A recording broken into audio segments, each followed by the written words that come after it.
Hey guys, Brett here for TopoRanger. How are y'all doing? Welcome to potentially another episode.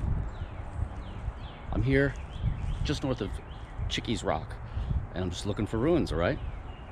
I wanted to do an intro up there on that hunting stand, but I got to the top. I didn't sit down, I just got to the top. And I don't know, I was like, eh. So I came back down. Here's the intro. All right, let's get started. What's that right there? Huh.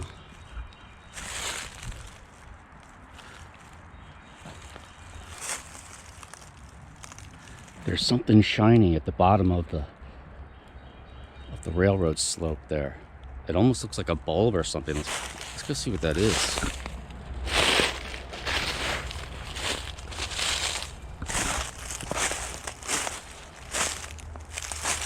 Oh wow, yeah. Huh, how weird is that? It's a big bulb.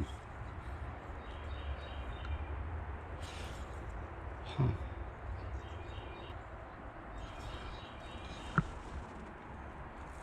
Huh.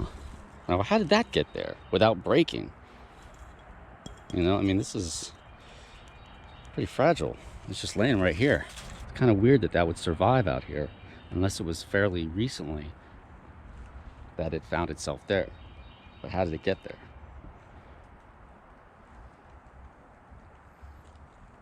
Railroad's there. That's like the floodplain level.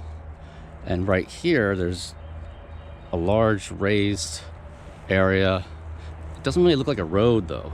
It could just be a slag pile, or it could be something else. Let's go check it out. This is a slag pile from the industrial days here, probably from the iron furnaces that were there were 8 of them and ran up and down in this immediate area here. Look at some of these pieces of slag, though. These are oh.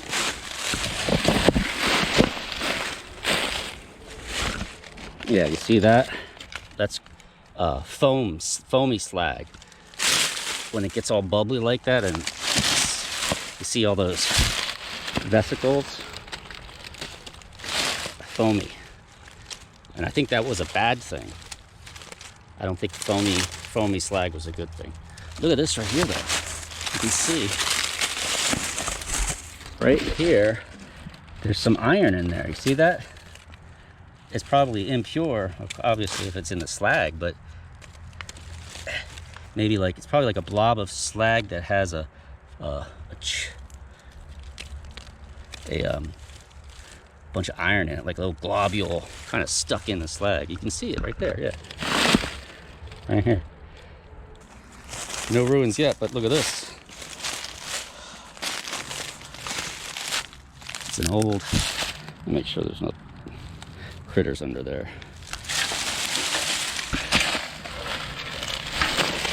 It's an old manual lawnmower.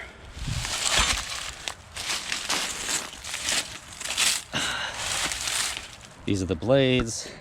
These are the wheels. Wow. I wonder how old that is. If you look at this kind of crossbar here, I mean, that's heavily corroded. And then the pole would attach here. And there was something here like a roller that would go across here. That's pretty old. Continue on. Beautiful day. Beautiful spring day here in Pennsylvania. All right. I walked maybe a quarter of a mile farther from where we were at that little hill of slag. Didn't really come across much. But right here, there's a little, I picked up on this elevated walkway, and I thought at first maybe it was there used to be an elevated railway up here, but I don't think so. I think this is the canal right here, the mainline canal that went down to Columbia and went up along the river. What's good about this spot is that the bottom of what was the canal is like still carrying water sometimes, so it gets dry and brown and whatnot. So when you're looking at it here, you can clearly see what's canal, what's not. A lot of times when you're walking through the forest here or in other places, you know, and the ground's going up and down and dipping, everything's green and it's real thick. Sometimes it's hard to tell what's the canal and what's not. So if this is in fact the canal, this is a really good place to see it because it's pretty obvious. You got that. It's also called the prism because the shape of the canal is a prism, and I think it was supposed to be about 6 feet deep, maybe 6 to 8 feet deep. So, you know, the water level would have been about here, and that kind of lines up with what we're seeing right here. And the width is about right.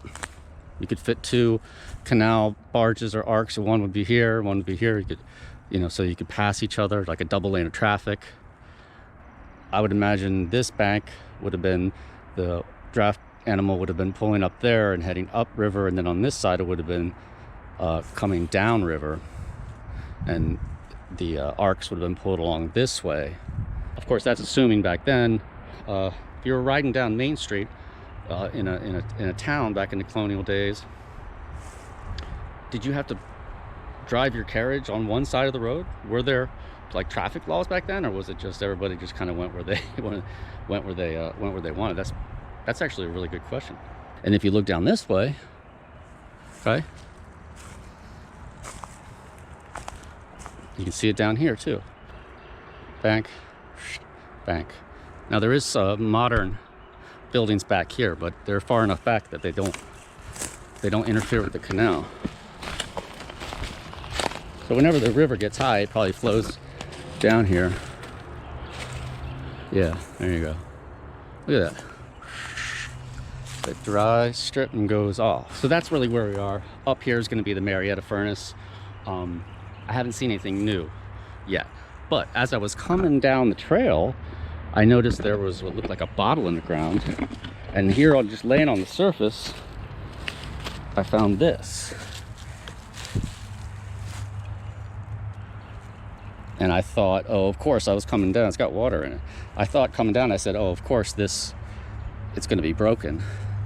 And there is a little, looks like there's a little something in there. But, I don't know. The top is,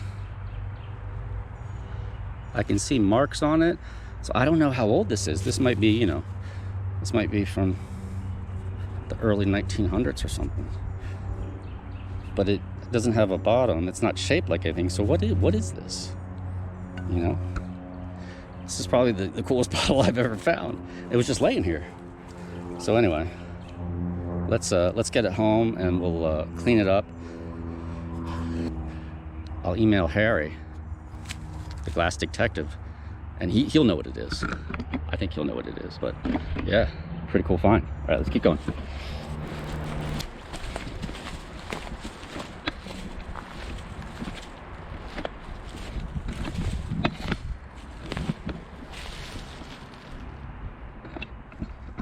Right there.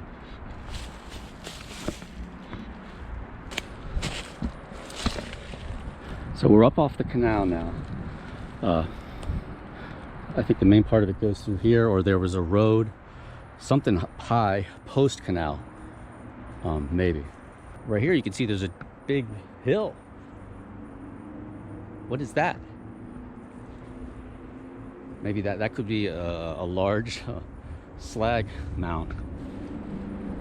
But there's this over here, and I think this, oh, okay, I know where I am now. That's the Marietta furnace. We're up off the floor now. Imagine my finger drawing a straight line. Boom. Boom. There. And then right up here. And here you can actually see a part of the old wall. Look how thick that wall is. Yeah. Look how big those rocks are, the sections that they used to build this thing. I guess this would be the south wall. I can feel cold air coming out of there, huh? It's just a little crack. Let's get the light out. All right, so we're here along, I guess what would be, I don't know what side this is, west or south. This ivy here is growing on a rock face. That's all, you know, all masonry. And here's that hole right there that I said was blowing cold air, and it is. Let's see what's there.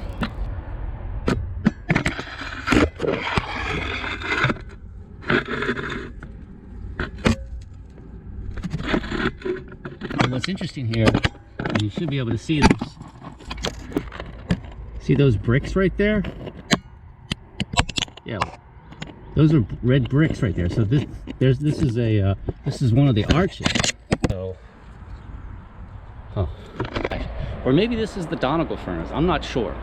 Like I said, there were, depending on what you read, there's anywhere from 8 to 11 iron furnaces right up and down here, from early 1800s right up to the late 1800s. And this is definitely one of them. You can see it's got that slight angle, and it was slung up there. Now who knows how big this thing is. I could probably dig deeper and find out, but I tell you, this is a big one. This is probably the size of St. Charles, which is the one right off the rail trail there. I mean, you might have a 40-foot stack. So I just did an outro, but I came around the corner and I realized that this is not the same. This is not what I was thinking it was. At least let me check. I think this is a totally different furnace. This might be either Marietta. It's not Marietta 2, because I think Marietta 2 was north of Marietta 1 or upriver. So I'm thinking this might be one of the Eagle furnaces, or maybe there was one called Donegal furnace. But it's a big ruin. I came around the corner expecting to see something that I had found before, and it wasn't there. And then I looked over and I was like, wait, this is not what the top's totally different. So yeah, this is a new I didn't know this was here, and I know exactly where I am. A lot of this stuff is like hiding in plain sight up here in these woods, in the floodplain woods here. I think this is Marietta number 2. I think that's what it is. There was 2. There was 1 and 2, and they're pretty close to each other. Not 100%. Don't quote me on that. If I could get in that Vesta, if I can get in the Vesta Ironworks building there, where they have, you know, pictures, old pictures, and historical information, I could probably figure it out. Because I have not found a map yet that just has all of them labeled, right? But this has to be either Marietta number 1. This has to be Marietta number 2, I think, or 1. It could be 1 or 2. That hole there leads under one of the old arches, which is facing this way. So this face here would have been the arch face. And that's really cool. The rocks and the stones construction, they're very similar, so you can easily mistake one for the other. I don't know. That's part of the process here, where we're trying to figure out what's what. But if I look at this from a with the LiDAR, then I'll know exactly what it is now, because I know where I am in relationship to the other one. But that's a future episode. All right, well, we found one of the furnaces we were looking for. I honestly didn't think I was going to find anything today, other than that really clear patch of the old canal, where you can really see the old canal. And I found that really cool blob top bottle with no bottom. So I think I'll start off the next episode. I'll give the information about what that bottle is, or if you know what that bottle is, actually just leave a comment. All right, as always, loved having you along. If you had a good time, please subscribe, hit the bell for notifications, and follow me on Facebook. All right, I had fun. I hope you did too. All right, this is Brett for TopoRanger, signing out.